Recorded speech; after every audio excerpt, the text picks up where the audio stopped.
बिस्मिल्लाहिर्रहमानिर्रहीम। अस्सलाम वालेकुम नाज़रीन, मैं हूं फैयाज़ राजा और आप देख रहे हैं आपका अपना यूट्यूब चैनल। दोस्तों, वफाकी हुकूमत इस्लामाबाद से इंतहाई अहम तरीन और बहुत बड़ी डेवलपमेंट और सुप्रीम कोर्ट ऑफ पाकिस्तान के अक्सरीती जजेस के फैसले के नतीजे में अब इलेक्शन कमीशन के पास मौजूद असली फार्म 45 के नताइज के मुताबिक कौमी असम्बली के 336 के ऐवान में पाकिस्तान तहरीक इंसाफ की नशिस्तों की तादाद 225 हो गई है। इस वक्त 8 फरवरी 2024 के हकीकी इलेक्शन नताइज के मुताबिक इमरान खान के पास मौजूदा कौमी असम्बली में 2/3 अक्सियत है। बस ज़रा अक्टूबर तक इंतज़ार कर लें। बात आपको ज़रा मुख्तलिफ लगी होगी, बात आपको ज़रा अजीब सी लगी होगी, और ऐसा ही होता है। माजी के अंदर भी अपने कई वीलॉग्स में कमेंट्स जब मैं देखता हूं तो दोस्त यार यही बात करते हैं कि राजा साहब आप कुछ और बात कर रहे होते हैं, आम तौर पर कुछ और रिपोर्टिंग हो रही होती है। तो बताना आपको ये मकसूद है कि अल्लाह पाक के करम से आपकी मोहब्बतों के नतीजे में माजी के अंदर भी जब कई चीज़ें लोगों को मुख्तलिफ और डिफरेंट नज़र आईं तो वक्त ने फिर साबित किया कि वो बात दुरुस्त साबित हुई जो हमने आपके सामने इस मजदूर साफ़ी ने गोश गुजार की। क्योंकि बज़ाहिर तो फैसला ये आया है कि मखसूस नशिस्तें पाकिस्तान तहरीक इंसाफ का हक़ हैं, उन्हें मिलेंगी, और जो कैलकुलेशन अभी की जा रही है वो क्योंकि असम्बली के अंदर पाकिस्तान तहरीक इंसाफ की नशिस्तों की तादाद 92 है और तनासब के हिसाब से अब उन्हें 23 नशिस्तें मिलनी हैं, ये 115 बन जाएंगी। अपोजिशन अरकान को मिलाकर तादाद 126 हो जाएगी कुल। और पाकिस्तान तहरीक इंसाफ इस वक्त कौमी असम्बली की सबसे बड़ी अक्सरीती जमात बन चुकी है, जो कि एक बहुत बड़ी अनहोनी है और पाकिस्तान की तारीख में ऐसा कभी भी नहीं हुआ। इमरान खान ने पाकिस्तान की पॉलिटिकल डायनामिक्स बदल कर रख दी है कि अक्सरीती जमात उसके पास इक़्तिदार नहीं है।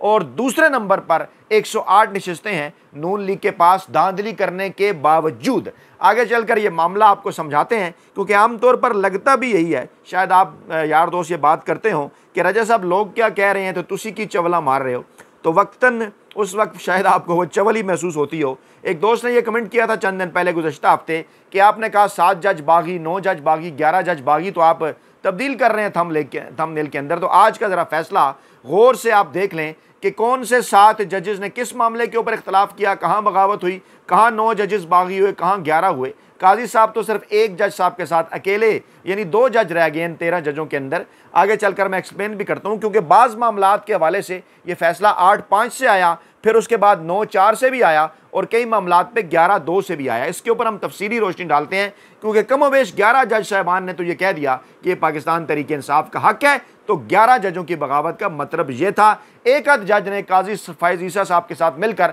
गांगलुओं से मट्टी झाड़ने की कोशिश की, अपने माजी के बल्ला छीनने के फैसले की तोजी पेश करने की कोशिश की। उसका तिया पांचा भी आपके सामने रखते हैं, आपको बताते हैं। पहले ज़रा फैसला समझ लीजिए। हमारे तमाम दोस्त यार जो कोर्ट के अंदर मौजूद थे, आपको लाइव रिपोर्टिंग करके तमाम तर तफसीलात आपके सामने रखते रहे, लेकिन मैं कोशिश करूँगा कुछ डिफरेंट एंगल्स आपके सामने रखूँ। लेकिन पहले कुछ बुनियादी मालूमात।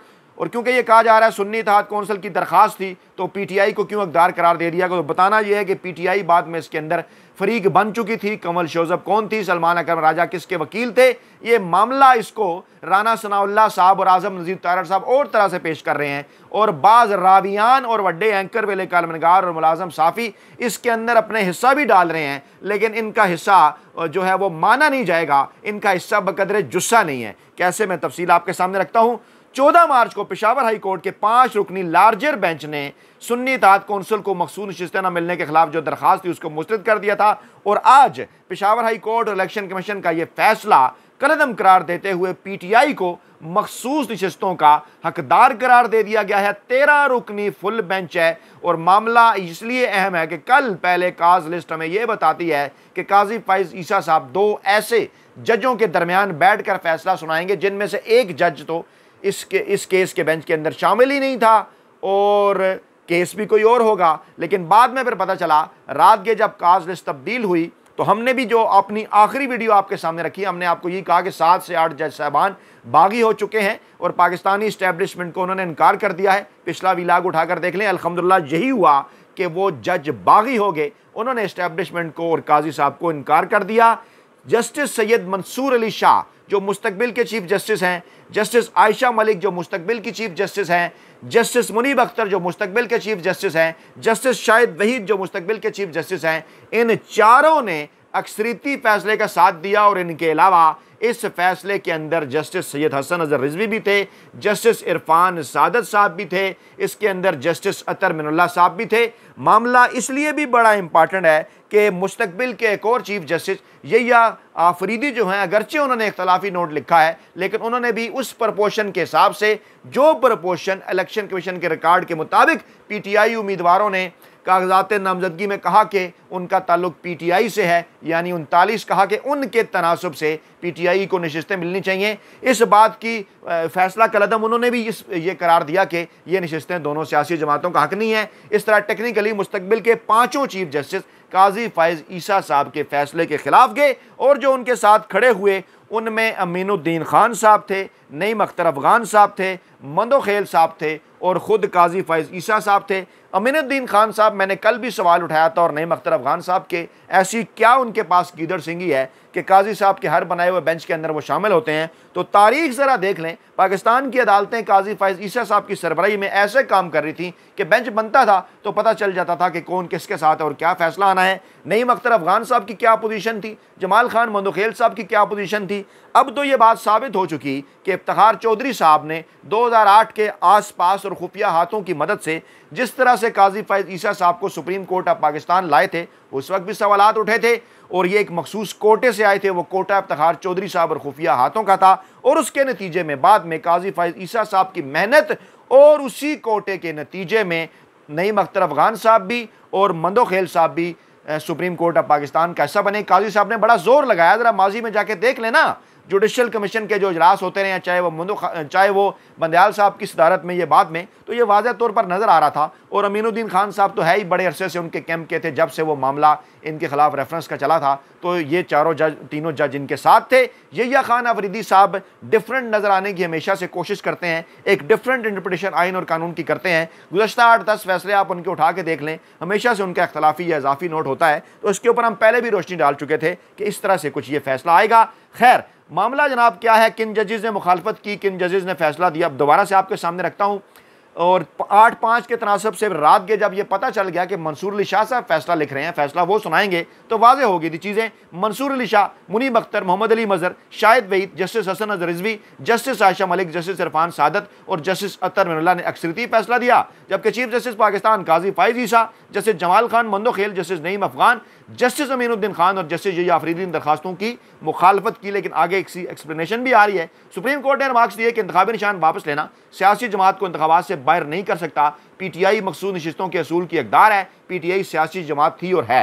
अच्छा, टेक्निकली अब इस फैसले से बाहर जो है वो मंदोखेल साहब और काजी फायज ईसा साहब भी नहीं जा सकते थे। आइन और कानून यही कहता है, जाते तो फंस जाते।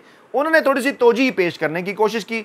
उन्होंने कहा जनाब कि अगर इंतखाबी निशान छिन जाए तो उसका ये मतलब नहीं उम्मीदवार आज़ाद हो गए हैं। पीटीआई तो सियासी जमात थी और इलेक्शन कमीशन ने हमारे फैसले की गलत इंटरप्रटेशन कर दी और फिर उसके बाद फिर मखसूस नशिस्तें नहीं मिली। ये खैर उन्हीं का हक है, लेकिन जो काम लेना था ना काजी फायज ईसा साहब आपसे, वो लिया जा चुका है। काजी फायज ईसा साहब, आप गोंगलू से जितनी मर्जी मट्टी झाड़ें, अब आप तारीख के कूड़ेदान में पहुंच चुके हैं।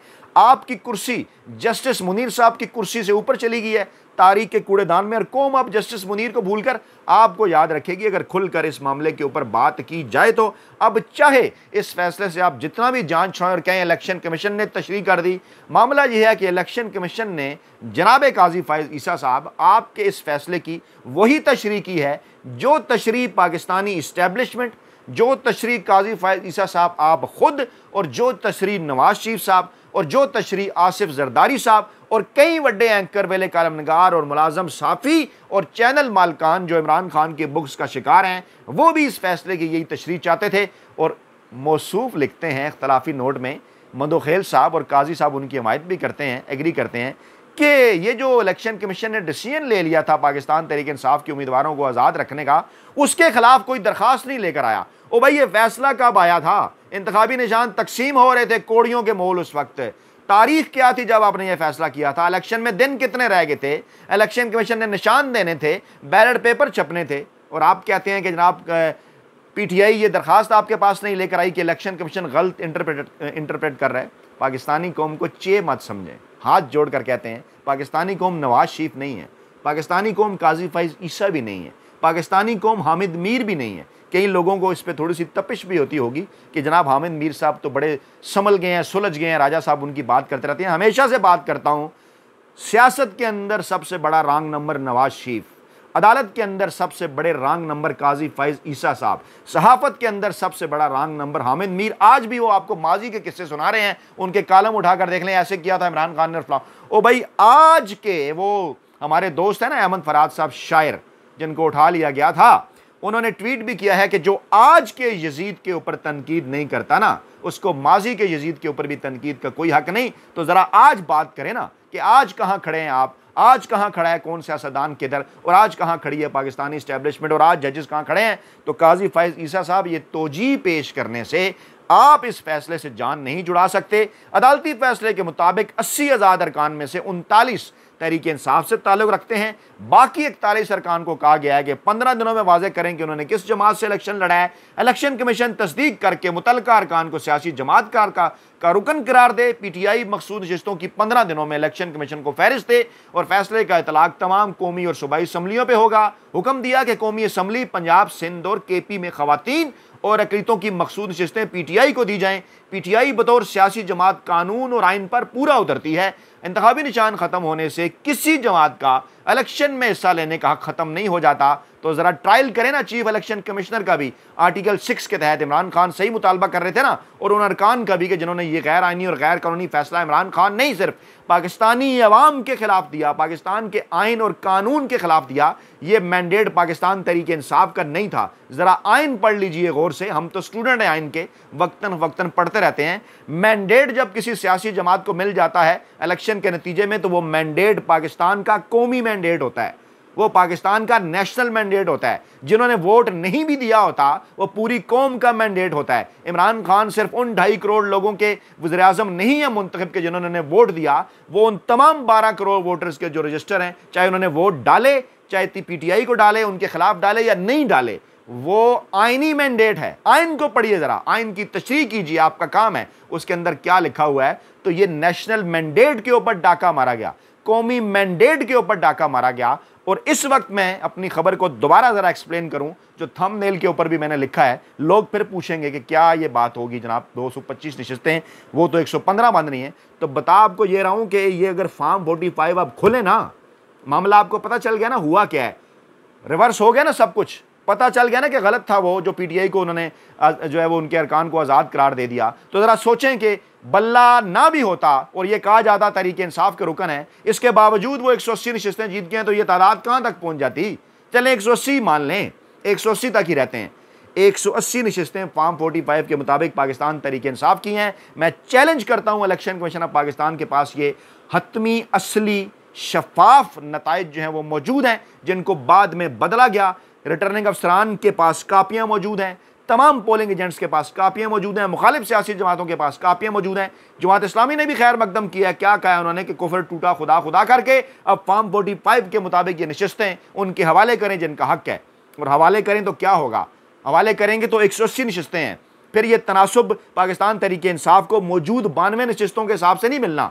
92 नशिस्तों के हिसाब से दें तो 115 से 120 126 बनती है ना अपोजिशन अरकान मिलाकर।